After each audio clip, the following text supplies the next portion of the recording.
नमस्कार, कशिश न्यूज देख रहे हैं आप। आपके साथ मैं हूं शिखा सरोज सिंह। बुलेटिन की शुरुआत करते हैं। झारखंड के मुख्यमंत्री हेमंत सोरेन के आवास पर जेएमएम की बैठक चल रही है, जिसमें सभी मंत्री, सांसद, विधायक और पार्टी पदाधिकारी मौजूद हैं और इसके अलावा जिला अध्यक्ष, सचिव और प्रखंड अध्यक्ष भी इसमें मौजूद है। नई सरकार बनने के बाद ये पहली बैठक हो रही है। विधानसभा चुनाव में जिन 9 सीटों पर पार्टी की हार हुई उसकी समीक्षा की जाएगी।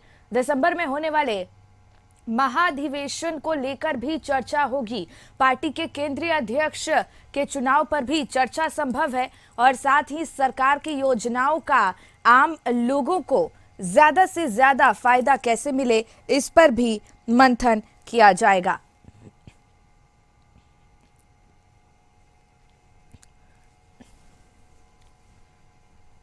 संतोष, इसी पर और ज्यादा जानकारी लिए हमारे सहयोगी जुड़ गए हैं। संतोष, झारखंड के मुख्यमंत्री हेमंत सोरेन के आवास पर जेएमएम की बैठक चल रही है, क्या खास तस्वीर इस बैठक में देखने को मिल सकती है?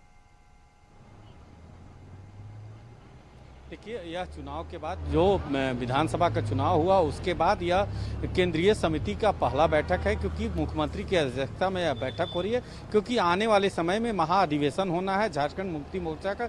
और कई जो इस बैठक में जो केंद्रीय समिति की बैठक है, केंद्रीय महासचिव भी उपस्थित है और पार्टी के कई बड़े नेता, चाहे वो सांसद हैं, मंत्री हैं, विधायक हैं, प्रखंड अध्यक्ष हैं, जिला अध्यक्ष हैं, और मंथन चल रहा है कि आखिर जो 43 सीट पर जेएमएम चुनाव लड़ी थी उस पर कैसे 9 सीट पर हार, उस पर मंथन इसी सीएम आवास पर दिखाना चाहेंगे कि इसी सीएम आवास पर अंदर में बैठक चल रहा है। और इस बैठक का उद्देश्य यही है कि लगातार किस तरह से जो आने वाले समय में जो महाअधिवेशन होना है दिसंबर में, और दिसंबर को लेकर कैसे अधिवेशन में क्या क्या जो हर साल दिसंबर में प्रस्तावित होता है उसको लेकर मंथन चल रहा है। और लगातार जिस तरह से 9 सीटों पर जेएमएम पार्टी की हार हुई है उस पर समीक्षकों की 43 सीट पर जेएमएम पार्टी लड़ी थी, और केंद्रीय अध्यक्ष चुनाव होता है पार्टी का उस पर भी चर्चा होना है, क्योंकि दिसंबर में प्रस्तावित है उसको लेकर चर्चा होना है।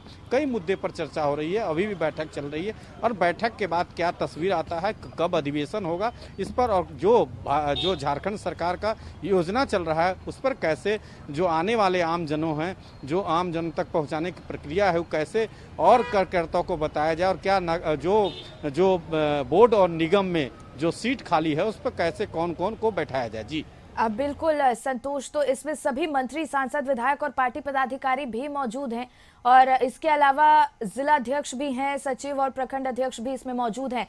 कब तक ये बैठक चलेगी और कौन से वो खास मुद्दे रहने वाले हैं जिस पर खासा फोकस किया जाएगा इस बैठक में?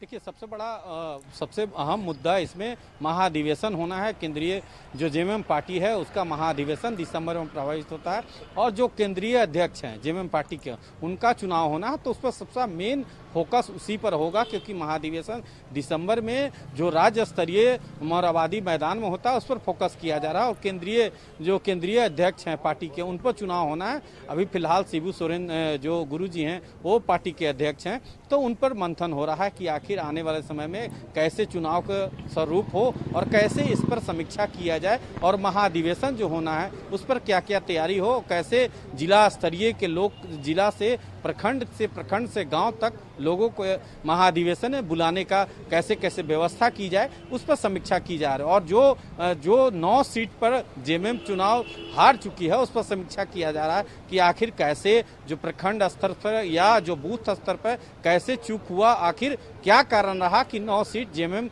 जीत नहीं पाई है। जी बिल्कुल संतोष, और इस बैठक में पार्टी के केंद्रीय अध्यक्ष के चुनाव पर भी चर्चा संभव है, और क्या इस पूरे मुद्दे को लेकर बातचीत की जा सकती है आज की इस बैठक में? बस यही एक बड़ा मुद्दा है कि जो महाधिवेशन है केंद्रीय अध्यक्ष का चुनाव होना उस पर सबसे बड़ा मुद्दा है। 9 सीट जो जेएमएम पार्टी नहीं जीत पाई, मात्र 34 सीट जीत पाई, क्योंकि उस पर समीक्षा किया जा रहा है कि आखिर कारण क्या रहा कि 9 सीट हम लोग नहीं जीत पाए। जो प्रखंड स्तर के प्रखंड अध्यक्ष को बुलाया गया है, जिला अध्यक्ष को बुलाया गया है, जो राज्य के अध्यक्ष हैं वो तो साथ में कार्यकारिणी अध्यक्ष हेमंत सोरेन खुद है इस पार्टी का, तो समीक्षा कर रहे हैं कि आखिर 9 सीट पे कैसे हार मिली है उस पर समीक्षा किया जा रहा है और पूरा मंथन किया जा रहा है। जी बिल्कुल संतोष, अपनी नजर बनाए रखिएगा इस पर। बहुत बहुत धन्यवाद आपका तमाम।